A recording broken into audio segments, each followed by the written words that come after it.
Bonjour, je suis très heureux de vous retrouver. Je tenais particulièrement à vous remercier pour les messages que vous m'adressez et également les appréciations par rapport à ces interventions que je fais sur cette chaîne l'Astroblog. Voilà, si vous aimez ces vidéos, mettez un petit pouce, ça fait toujours plaisir. N'hésitez pas encore et encore à mettre des commentaires, des remarques bien sûr. Si vous voulez rentrer en contact avec moi pour des consultations, l'adresse mail s'affiche à la fin de la vidéo. Donc contact@pascalrecordon.com. Voilà, je vais vous parler assez rapidement de la pleine lune qui opère ce 22 août entre le signe du Lion et le signe du Verseau. Donc c'est dans la continuité de la nouvelle lune, de la précédente nouvelle lune. J'avais fait une petite vidéo aussi à ce sujet. Et on est vraiment voilà, dans la pleine continuité de cette nouvelle lune, pardon, avec tout ce qui se passe en ce moment. C'est vraiment raccord, hein. Je pense qu'on ne peut pas faire plus bel exemple que le contexte actuel avec le signe astral du moment. Le lion, c'est le signe de la manifestation et de l'expression personnelle. Le Verseau, c'est la même chose, mais d'un point de vue collectif. Évidemment, les choses ne sont pas séparées dans le zodiaque et dans la vie. C'est-à-dire que les modes d'expression personnelle s'inscrivent la plupart du temps dans un contexte collectif, ou en tout cas dans une organisation de fonctionnement collectif. Au lion, on dit « j'aime », je t'aime. Aussi, dans un côté un petit peu ostentatoire, c'est regarde comme je t'aime. Il y a quelque chose d'assez théâtral avec le lion dans la manière de manifester son amour. Cette manière théâtrale, c'est quelque part pour attirer un petit peu l'attention aussi sur soi et pour que nous soyons aimés en retour. Au Verseau, on est dans quelque chose de beaucoup plus collectif, c'est je nous aime ou j'ai envie d'aimer ce que nous sommes. Il y a quelque chose d'assez théâtral avec le Verseau, mais dans une optique plus collective. Donc ce lion-là qui tient à exprimer ce qu'il est, ce qu'il ressent, ses émotions, également sa façon de penser, de voir les choses, le fait d'une manière collective avec le Verseau. Donc c'est très très raccord avec ce qui se passe en ce moment et toutes les manifestations qui opèrent à travers le monde au sujet des libertés fondamentales. Ça c'est quelque chose qui est très très propre à la fois au Lion et au Verseau.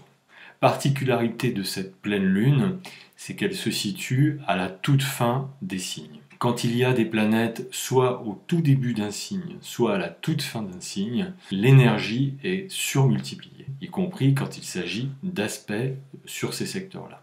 Je m'explique. Le tout début d'un signe, c'est la graine qui commence à croître et à se développer. La toute fin d'un signe, c'est le moment, la phase ultime de la décroissance. Cette phase de décroissance qui est raccord d'ailleurs avec le carré décroissant Saturne-Uranus du moment. C'est ce moment, si vous voulez, où on a un terrain, on a une terre, et on va enlever les mauvaises herbes, on va défricher, on va préparer la terre, on va également préparer les semis, on va rassembler les semis. Et puis, plus on se rapproche de la phase de décroissance, plus bien sûr les travaux vont être prêts et plus on va pouvoir ensemencer. Donc, si vous voulez, cette toute dernière phase, ces 29 degrés là, cette toute dernière phase de la décroissance, de fin de signe ou de fin de cycle, etc., c'est le moment où on va pouvoir ensemencer. C'est-à-dire que le terrain est prêt, l'humus et le compost sont bien travaillés et bien adaptés au sol, et là on va pouvoir ensemencer. C'est-à-dire qu'on ensemence les graines, les nouvelles graines, avant la conjonction. Parce qu'au moment de la conjonction, c'est le début de la croissance de la graine, du développement de la graine. Pour moi, cette pleine lune Lion-Verseau, en résumé, est un éclairage sur ce qui est en train de s'ensemencer pour le futur. Les choses s'organisent, se mettent en place, se structurent de plus en plus. Il y a des sensibilités, des pensées qui cherchent à se fédérer, à se rassembler pour éventuellement préparer d'autres futurs, d'autres possibles pour les temps qui viennent. Donc pour moi, cette pleine lune, c'est un petit peu cela. Ce qu'on constate, c'est qu'il y a la conjonction Jupiter-Lune. Alors Jupiter est rétrograde dans ce moment-là, donc quelque part, c'est pas le moment où la planète va exprimer toute sa quintessence d'une manière assez libre. C'est un moment de révision pour cette planète, donc un moment de relecture des caractéristiques de cette planète. Jupiter est une planète de régulation. Donc tout ce qui concerne les règles, toutes les règles qui permettent de faire fonctionner ensemble des choses assez différentes, assez distinctes les unes des autres, sont un petit peu revues et corrigées. Avec ce Jupiter rétrograde conjoint à cette Lune, il y a des formes de dérégulation. Quelque chose qui se dérégule un petit peu ou qui veut se déréguler. Cette dérégulation vient rompre, vient casser des règles. Donc on peut dire que c'est vraiment corrélé au contexte actuel où tout à coup on a des règles qui sont imposées.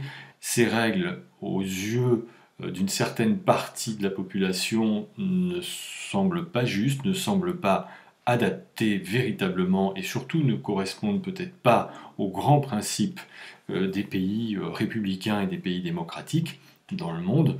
Donc il y a des expressions, des manifestations à ce sujet. En résumé, si vous voulez, tout ce qui se passe en ce moment, les nouvelles lunes et les pleines lunes, sont bien entendu en étroite relation avec le contexte, avec ce qui se passe actuellement.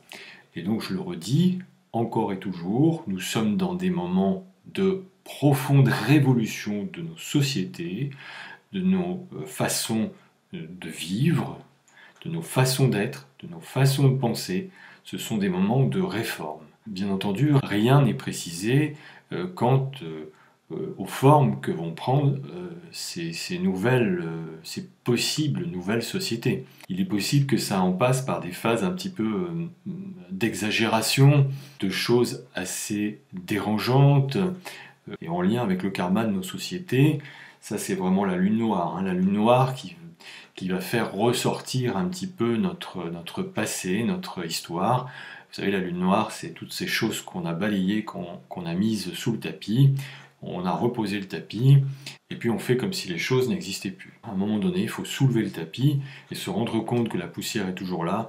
Donc il va falloir enlever cette poussière et nettoyer, faire place nette, faire propre. Tout ceci est toujours corrélé au grand aspect majeur carré décroissant Saturne à Uranus, qui est le pilote, qui est le gouverneur de ces moments, de ces périodes que nous traversons, et qui ne sont que les débuts de ces moments de grandes transformations sociétales, de grands bouleversements, de grands changements, qui font ressortir aussi toutes nos parts d'ombre, tous nos fantômes. Vous savez, c'est la boîte de Pandore qu'on a ouverte, et de là se libèrent toutes sortes de choses, les plus extraordinaires, les plus salvatrices, comme les plus destructrices et les plus obscures.